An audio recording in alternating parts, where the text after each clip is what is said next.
Nous embarquons à Ushuaia, au sud de l'Argentine, à bord du voilier d'exploration Marama. Devant nous, près de 650 miles nautiques de navigation. 5 jours de traversée pour longer le Cap Horn et franchir le passage du Drake, l'une des zones maritimes les plus redoutées au monde. Nous avons eu toutes sortes de régimes de vent, avec de la houle relativement constante, résidu de la dépression passée. Mais traverser le Drake, ce n'est pas seulement changer de latitude. C'est aussi quitter progressivement notre monde habituel. Comme entrer dans une machine à remonter le temps. Derrière nous restent les villes, les bruits permanents, le rythme imposé, les environnements transformés par l'homme. Jour après jour, la traversée crée une rupture. Le vide s'installe. Seulement l'océan, le ciel et le mouvement du bateau.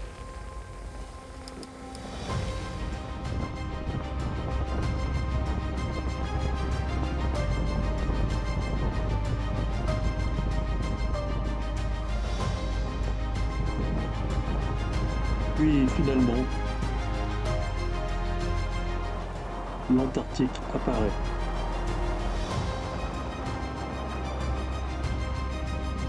Ici, la nature impose toujours sa présence, brute, puissante et authentique. Comme si cet environnement, préservé depuis des millénaires, avait conservé une force pure, une énergie intacte. Nous arrivons dans les îles Shetland du Sud. Nous longeons des hauts fonds où la houle vient brasser d'immenses masses d'eau. La mer explose sur les reliefs immergés. Au loin, 3 baleines nous saluent.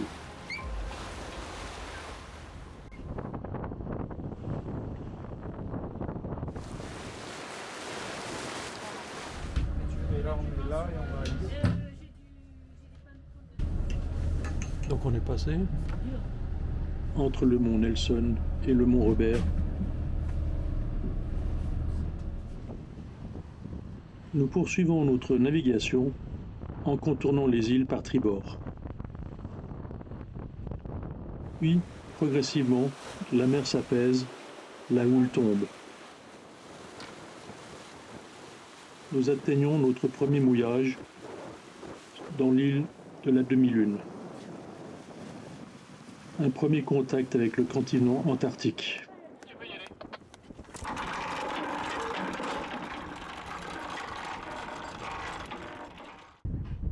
Ce matin, le ciel est totalement dégagé. Pas un nuage à l'horizon. Nous longeons ensuite les immenses glaciers de l'île Livingston. La lumière révèle chaque détail du paysage, les reliefs, les failles dans la glace, les nuances de bleu des glaciers. Tout semble incroyablement net, presque irréel. Après 42 miles de navigation,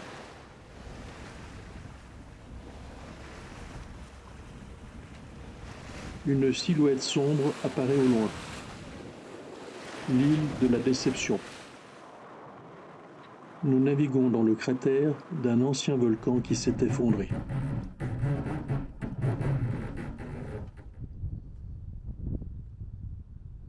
En explorant les reliefs de l'île, la vie réapparaît discrètement. Par endroits, les rochers sont recouverts de lichens d'un vert intense. Le spectacle du ciel devient alors fascinant. Les nuages défilent rapidement au-dessus du volcan, projetant leurs ombres mouvementées sur les reliefs.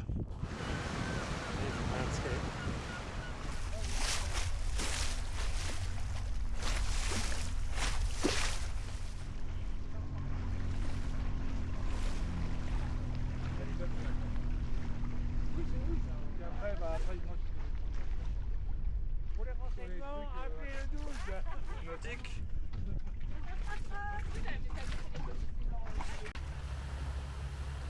À 6 heures du matin, nous quittons ensuite les îles Shetland du Sud pour mettre le cap vers le continent antarctique. 108 miles de navigation nous attendent jusqu'à notre prochain mouillage. Par là et on va aller ici, Enterprise Island. Il y a une petite épave de décimélé là. On va se mettre à couple de l'épave. Enterprise, c'est le nom de quoi? De l'île? De l'île. D'accord. L'épave s'appelle Gouverneur. Voilà, ensuite on ira par le croix, c'est ici. Bon, j'ai des cartes plus détaillées, je vous montrerai d'autres cartes après. Par le croix, c'est ici.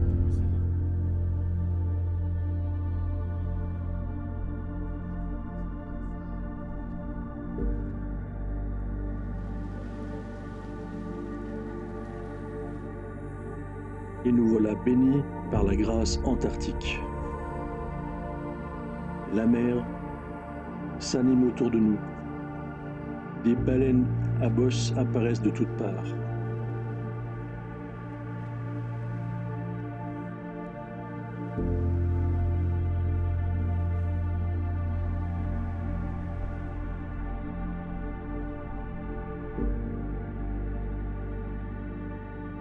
Elles nous entourent, soufflent à proximité du bateau, plongent lentement avant de réapparaître quelques instants plus tard.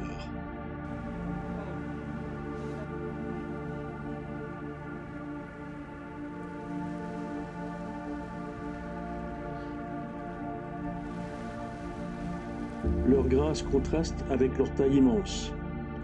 Chaque déplacement semble à la fois calme et d'une puissance incroyable.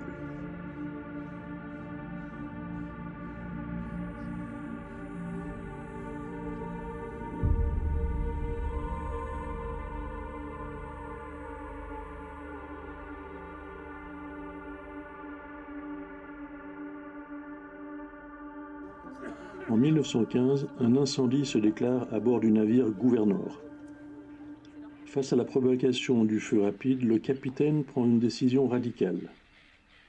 Il choisit d'échouer volontairement le bateau sur la côte afin de sauver son équipage, mais aussi la précieuse cargaison d'huile de baleine stockée dans les soutes.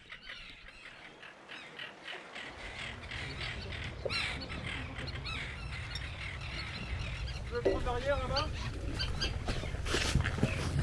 J'arrive. Notre voilier d'expédition vient se placer contre cette vieille épave chargée d'histoire, comme un lien entre deux époques de la navigation polaire.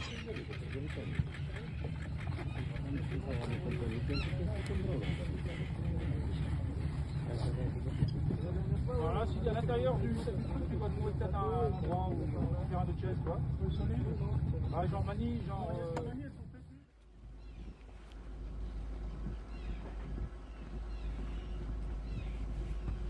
Construit en 1964, la goélette à hunier Tolkien vient s'amarrer à nos côtés. Autour de nous dérivent des cathédrales de glace. Chaque iceberg possède sa propre forme, sa propre histoire. Certains dressent des arches fragiles au-dessus de la mer, d'autres ressemblent à des falaises, des sculptures ou des forteresses flottantes.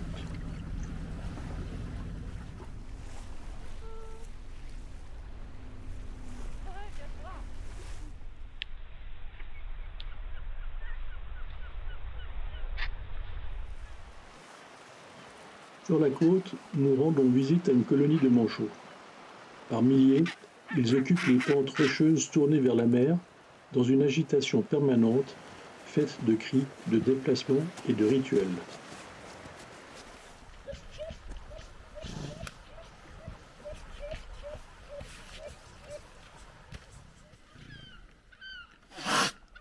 À quelques mètres d'eux reposent des phoques à fourrure.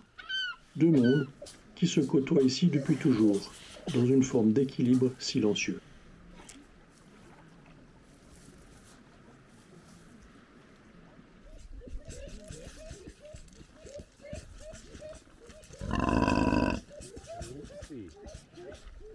C'est pas un phoque, hein.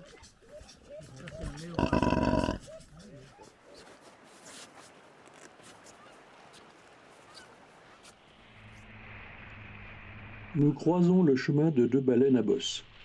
Immenses et silencieuses, elles émergent lentement à la surface avant de replonger dans les profondeurs. Pendant quelques instants, le temps paraît suspendu.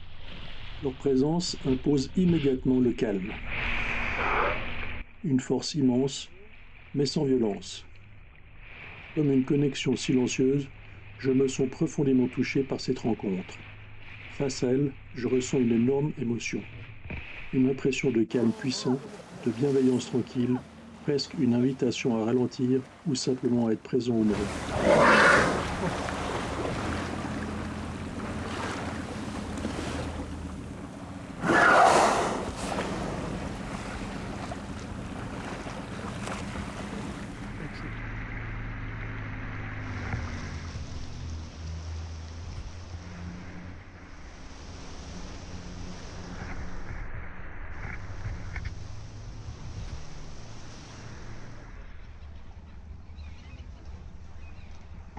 Quand même, ouais. L'eau est froide, donc c'est pas énorme. Ce matin, nous mettons le cap vers la baie protégée de Port-le-Croix, découverte et nommée par le commandant Jean-Baptiste Charcot lors de ses expéditions antarctiques au début du XXe siècle. Un refuge naturel isolé au cœur des glaces. Mais pour atteindre cette baie, l'océan austral va nous imposer ses conditions. Le vent forcit rapidement dans notre dos jusqu'à dépasser les 50 nœuds. Le voilier va surfer dans les rafales, poussé par une mer froide et désordonnée. À la barre, chaque mouvement demande concentration et précision.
Ce matin, un grand soleil nous accueille à Port-le-Croix, avant notre départ pour une excursion à terre.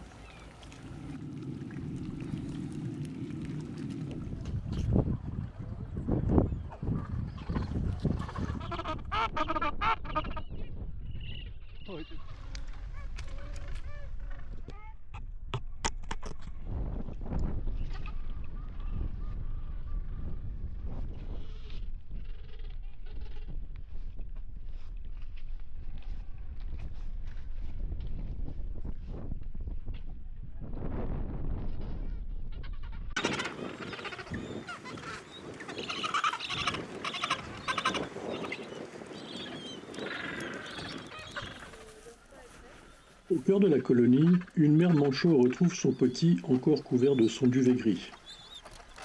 Par régurgitation, elle le nourrit 11 fois de suite, rapportant l'énergie précieuse puisée dans l'océan austral.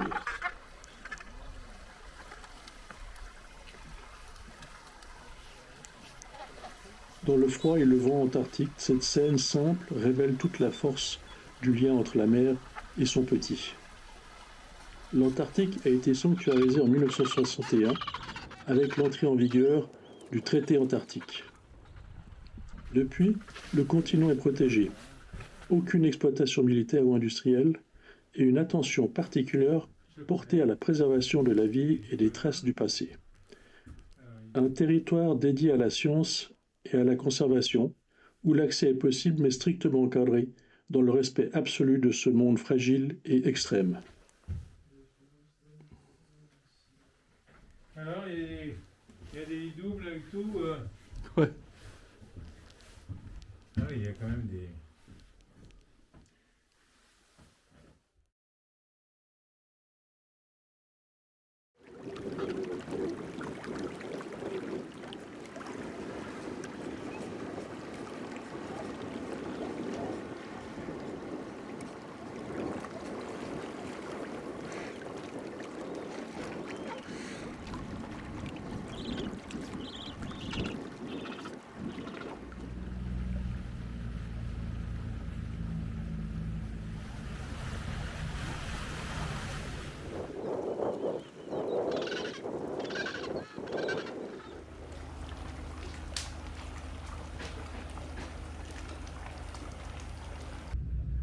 Ce matin, nous levons l'ancre pour rejoindre le lieu-dit du cimetière d'iceberg. Nous empruntons le canal Pelletier, puis le canal Lemaire, entre montagnes de glace et parois rocheuses. Le vent reste étonnamment calme, seules des nappes de brume et des couches nuageuses viennent parfois recouvrir le paysage. Laissons ensuite réapparaître un grand soleil éclatant.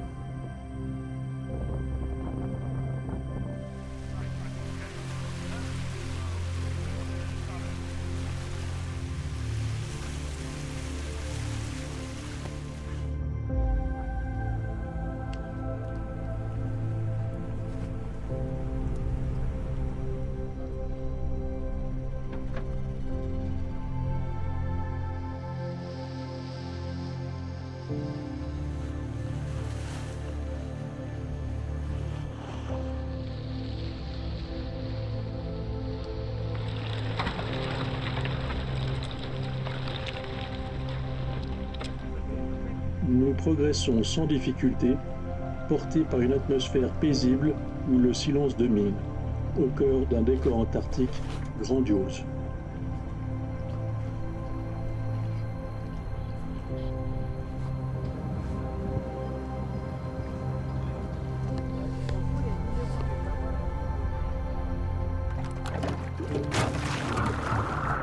Nous nous permettons une petite halte au milieu du canal afin de faire un pique-nique sur le pont. Moment très agréable, convivial et ensoleillé.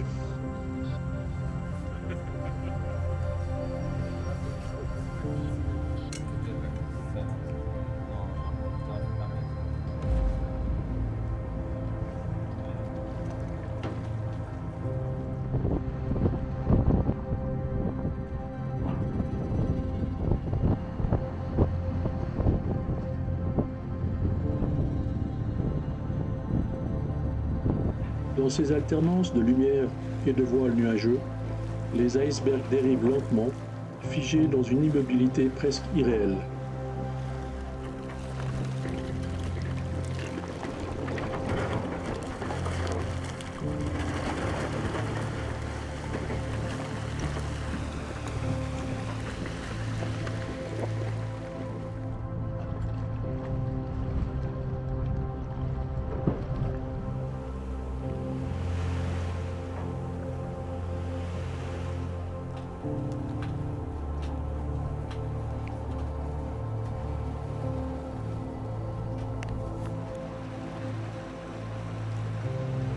À bâbord, c'est bon. Ok,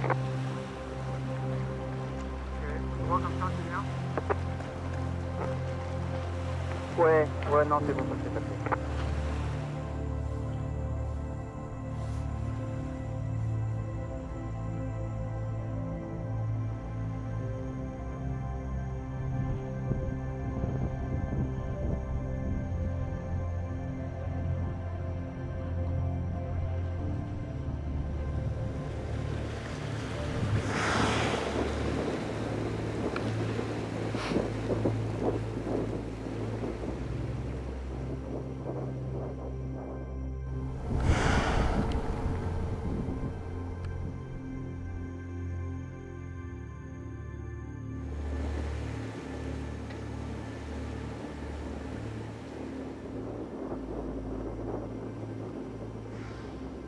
iceberg devant toi.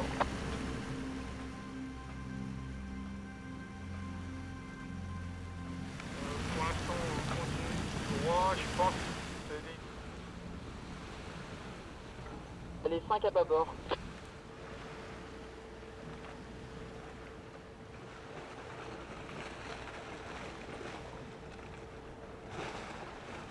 On voit les cailloux qui ont en face, là.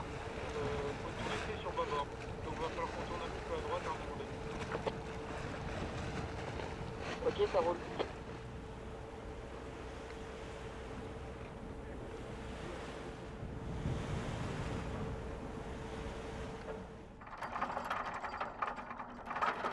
Dans notre mouillage protégé des icebergs dérivants, nous mouillons une ancre et sécurisons le bateau avec une longue haussière posée à terre.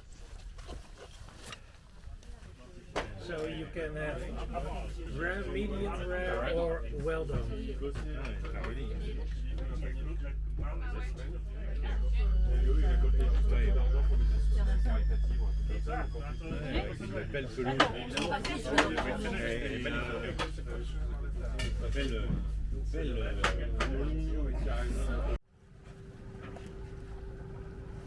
Ce matin, nous reprenons la mer après un copieux petit déjeuner. Notre destination, la base scientifique ukrainienne Verdnaski.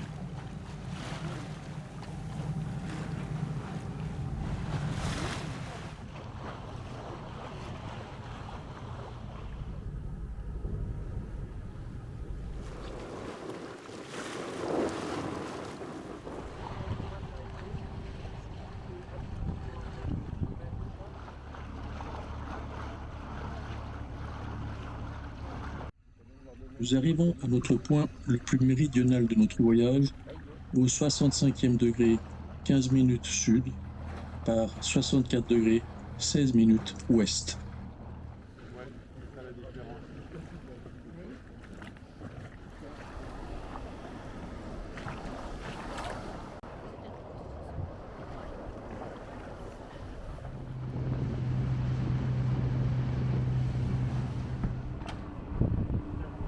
Nous sommes accueillis chaleureusement par les scientifiques de la base Verdnaski pour une visite passionnante de leurs activités de recherche. Ici, les équipes étudient notamment le climat, les glaciers, l'ozone, les océans, les écosystèmes antarctiques, ainsi que les changements de magnétisme du pôle sud, ces valeurs servant quotidiennement à étalonner les GPS à l'échelle mondiale. Study rocks and minerals in our island and neighbors island. Our scientists go to magnetic observatory in special clothes because when you have iron materials in your clothes, this is destroyed magnetic data, and this is seismic activity. Okay, this data use for GPS coordinate and another.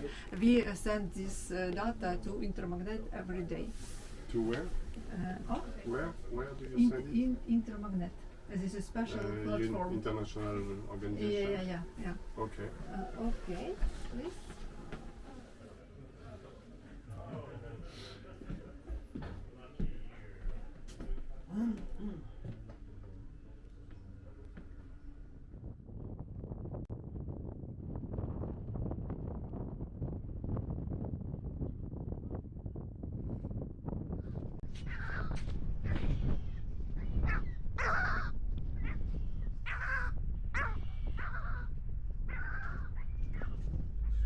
Il y a plein de gens qui font ça très digeste.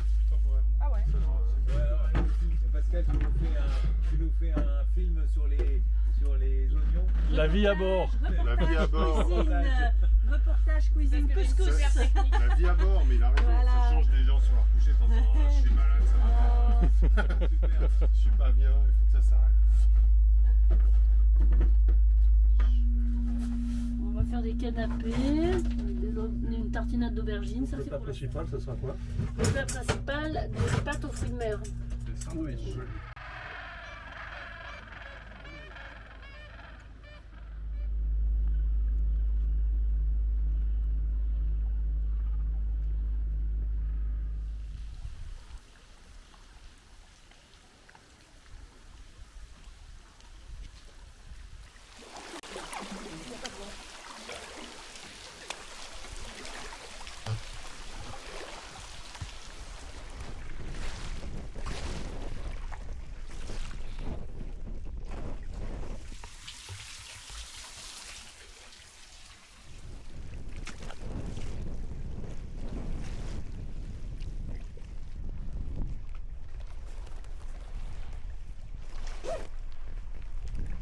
Marama et son capitaine s'engagent aux côtés de l'association scientifique française Le Temps des Sciences, basée à Saint-Brieuc.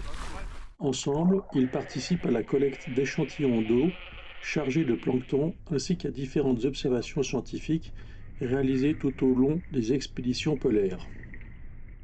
Les données et prélèvements recueillis sont ensuite transmis à l'association afin de contribuer aux recherches menées sur les écosystèmes marins et l'évolution du milieu antarctique.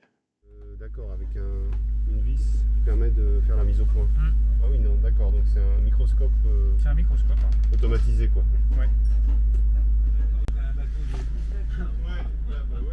Il a raison.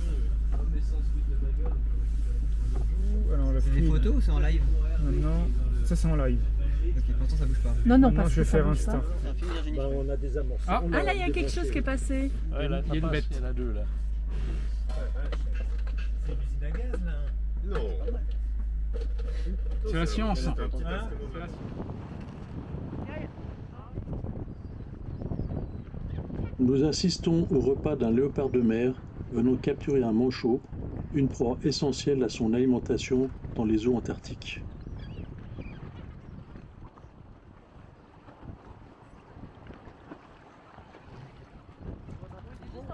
Ses mouvements sont rapides, puissants et d'une grande précision.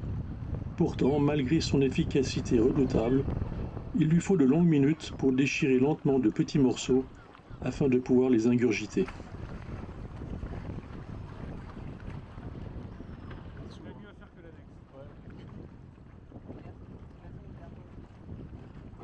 Cette scène rappelle la rudesse et l'équilibre naturel de la vie sauvage au cœur du continent blanc.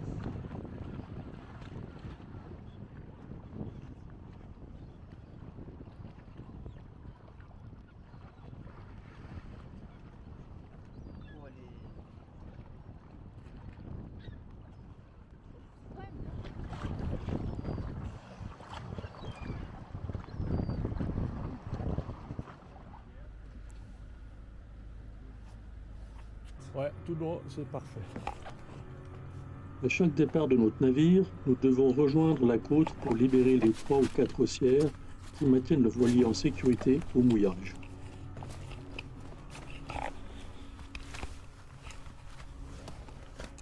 Jour après jour, cette manœuvre devient un rituel familier de l'expédition. Une routine discrète mais essentielle, rythmant notre progression au cœur des paysages antarctiques. Salut les pingouins.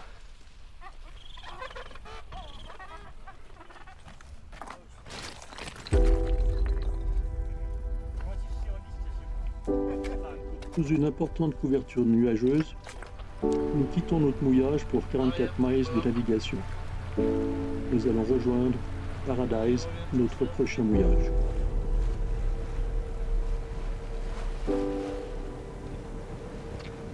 Nous traversons le canal Lemaire pour la deuxième fois, mais cette fois-ci dans l'autre sens.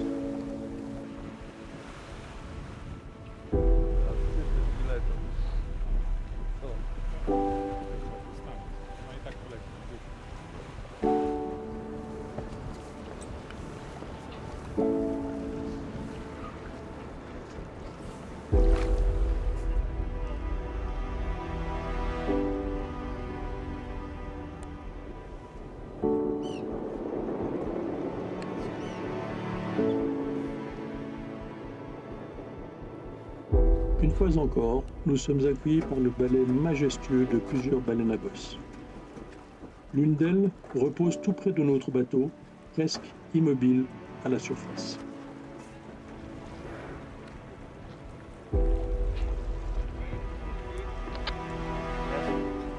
Il dort par intermittence selon un mécanisme fascinant propre aux cétacés. Une moitié de son cerveau reste active pendant que l'autre se repose, puis les rôles s'inversent. Ainsi, même endormie, la baleine continue de respirer et de rester attentive à son environnement.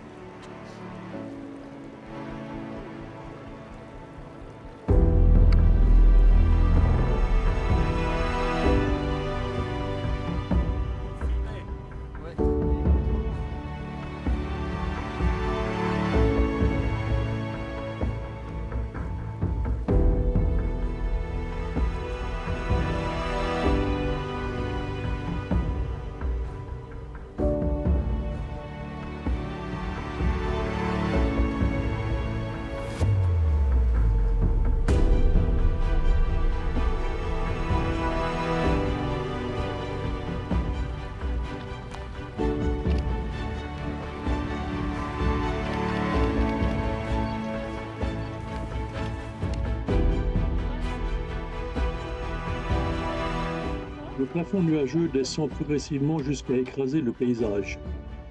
Seule subsiste une fine bande horizontale nous permettant encore de distinguer l'horizon et les reliefs lointains. Nous avançons alors comme à travers d'anciennes lunettes d'esquimaux taillées dans l'os, fendues d'une simple ouverture horizontale, laissant passer juste assez de lumière pour continuer à voir le monde.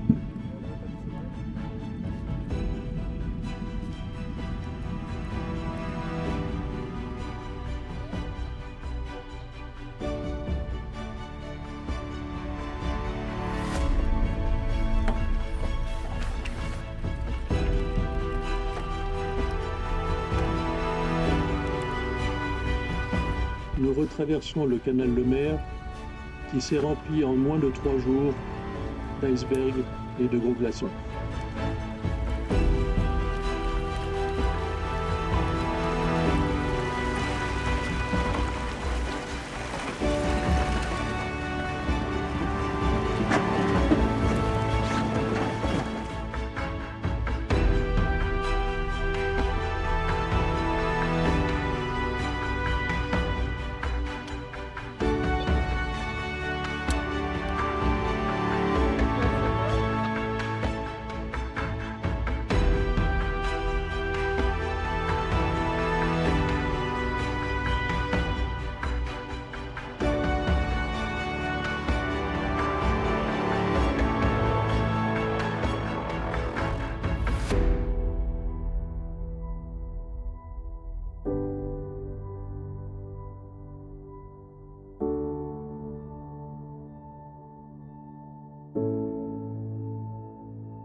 Ce matin, nous explorons le pied d'un immense glacier qui termine sa course directement dans la mer.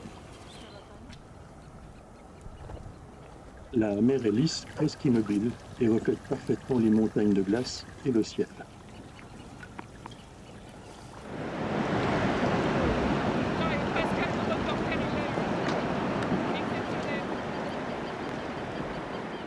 Par moments, des séracs se détachent et s'effondrent dans l'eau avec fracas, rompant brièvement le silence.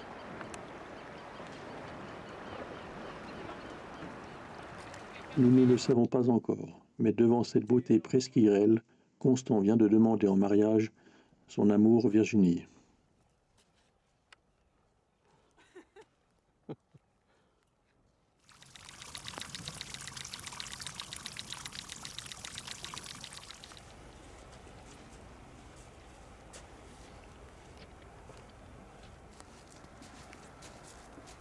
Nous levons l'ancre pour notre dernière étape sur le continent antarctique et notre dernière nuit sur l'île Melchior.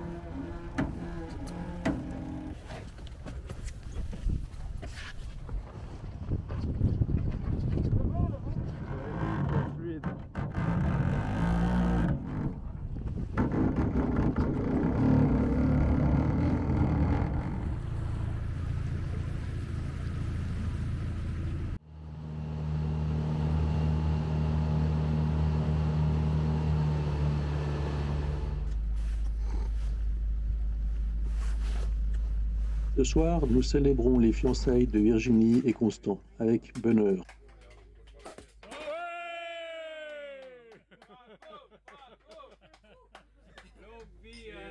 Santé. Et plein de bébés. Ouais, là, ça va passer devant le blanc, là. Là, Nous avons préparé le bateau pour le passage du Drake en sécurisant tous les éléments mobiles sur le pont, comme dans les cabines. Nous sommes maintenant prêts au départ.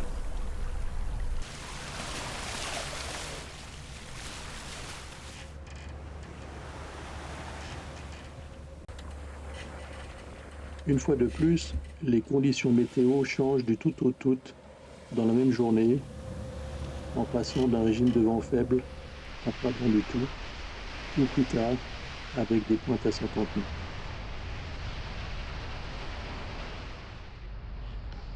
Nous sommes 15 équipiers à bord et prendrons chacun la barre 3 fois par 24 heures pour les 6 prochains jours.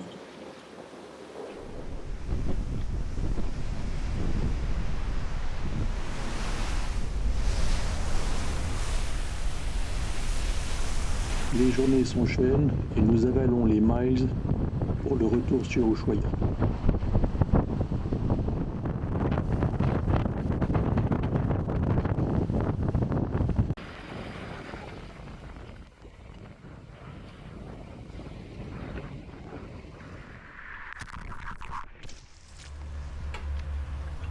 Au clair de lune, au milieu de la nuit, nous longeons le Cap Horn sur bâbord.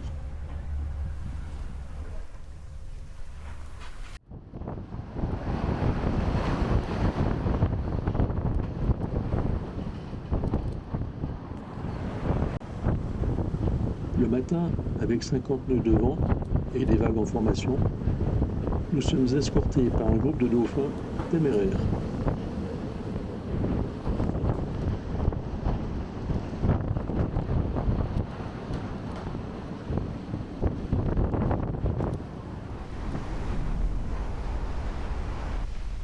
Nous voici proche de l'entrée du canal de Beagle, avec le même régime de vent, et cette fois une mer toute plate, protégée par les terres.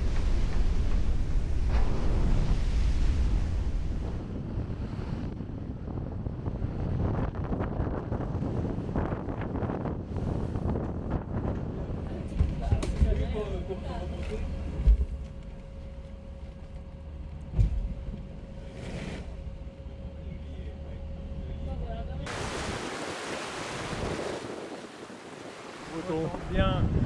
Belle expérience. Oh la vache, ouais, là c'est beau. Aucun regret d'être descendu en Antarctique. Non. You like the sun, ocean. We crossed the Cape Horn, the Drake 67, Drake. Perfect. Perfect. Fabulous. Comme prévu, même mieux. Pas de regret d'être descendu. Non, non, aucun regret. J'ai qu'un seul regret, c'est de ne pas pouvoir ramener un manchot discretos pour le montrer à mes collègues. Un vrai. Attention, Like the trip. Yes, I like. Very nice trip. Amazing animals and the icebergs. Évidemment, c'était fantastique, extraordinaire. C'était un plaisir de découvrir l'Antarctique. Les paysages magnifiques, grandioses, le temps qui change en 2 minutes. Découvrir les animaux, les petits pingouins, enfin les manchots, on doit dire. Les baleines qu'on cherche, qu'on guette, qu'on essaye de voir mais qu'on n'arrive pas. Les phoques qu'on essaye de reconnaître. Avoir les yeux face à face avec le sea leopard qui vient vers toi parce que tu l'empêches d'avoir son déjeuner. Donc une expérience fantastique. Edwin, c'était bien? Super, hein, oui, c'est super et comme d'habitude, Pascal à la barre. Je pense qu'il faut y retourner le plus vite possible. Parce que c'était un peu envoûtant. Donc il faut y retourner. Il faut vraiment y retourner le plus vite possible. What did you like the most? Penguins, whale and iceberg, yeah. Et je pense l'ensemble du voyage, hein, on a fait une aventure exceptionnelle. très bien encadré par Marama Expédition que je recommande grandement, avec son capitaine Olivier Lehec. Et son numéro de téléphone. et puis voilà, hein, des souvenirs, des glaciers, des icebergs, beaucoup d'animaux dans tous les sens. C'était vraiment unique. Non, voir les baleines nager en transparence depuis le bateau, exceptionnel. So David, tell me about your feeling about this trip in Antarctica. Fabulous time. Great outing all around. Exceeded expectations in terms of what we saw and what we did, and a great group of people who tolerated my really abysmally bad French. When we were at East Harbourton before the Drake, looking in exactly this direction, and it's across to Isla Navarino, I think, yes, across the Beagle Channel. This was at Vernadsky, and I was just looking back across the harbour towards the base. That's the water tower at the base. I thought that was just a really nice spot with the sea, the rocky island, icebergs behind, and then this. J'ai été particulièrement touché par l'immersion totale dans le monde animal antarctique, monde inchangé depuis la création. Et on sent cette force et cette tranquillité de survie permanente et de beauté éternelle. C'est vraiment un voyage inoubliable. Ou est-ce que tu te réjouis pour la grande aventure du Nord de l'année prochaine? Aucune anxiété, ça va être chouette, il va y avoir des glaçons, mais au nord. Et qu'est-ce que tu te réjouis de voir particulièrement vis-à-vis de l'Antarctique que l'on vient de finir? Je veux manger un ours. Parce que l'Antarctique, on en voit un tout petit bout quand on va dans la péninsule. On doit le mériter après avoir fait le Drake. Et après, c'est l'émerveillement continuel. Et à chaque fois différent. Incroyable. Donc de voir autant de neige, de glace, de crevasses, de sommets inaccessibles, pour moi c'est merveilleux et je ne peux pas m'en lasser. Ensuite, il y a toute la faune qui va avec. Et puis, toutes les balades qu'on peut faire. Dès qu'on peut s'en approcher un tout petit peu plus près, c'est encore plus incroyable. Et le fait de le faire sous forme d'expédition avec un groupe. Alors Olivier, d'abord un grand merci pour ce sublime séjour. J'ai pu me rendre compte que tu as une très grosse expérience de l'Antarctique. Est-ce que tu peux me dire combien de fois tu es parti en expédition? Alors pour l'Antarctique, j'ai pas trop compté, mais je crois que c'est à peu près la 35e fois que je vais en Antarctique. Et la région, je la connais bien parce que ça fait 15 ans que je navigue dans le coin, entre le Cap Horn, les canaux, l'Antarctique, voilà. Donc le Drake, je le connais pas mal aussi. On a vu que ça secouait un peu, c'était très agréable. Deuxième question, je crois que tu as des projets très importants de nouvelles découvertes dans le Nord. Est-ce que tu peux m'en parler? Oui, alors après cette saison, donc là on a fait 3 Antarctiques cette saison. Ensuite on va remonter vers le Groenland en passant par l'Atlantique, donc en passant par le Brésil, la Guadeloupe, le Canada, le Groenland. Et après le Groenland, on va faire le passage du Nord-Ouest, donc c'est le nord de l'Amérique du Nord. On va passer entre le Groenland et l'Alaska. Donc ça c'est pendant le mois d'août parce que c'est le seul mois où il n'y a pas de glace, où c'est possible.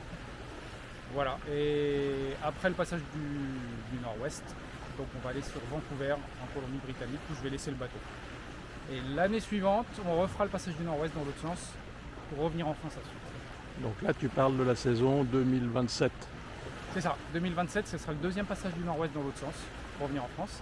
Et ensuite, on descendra ici, alors ça c'est pour plus tard, c'est en 2028-2029, donc la saison hiver 2028-2029. Donc l'été ici, l'été austral, on repartira en Antarctique.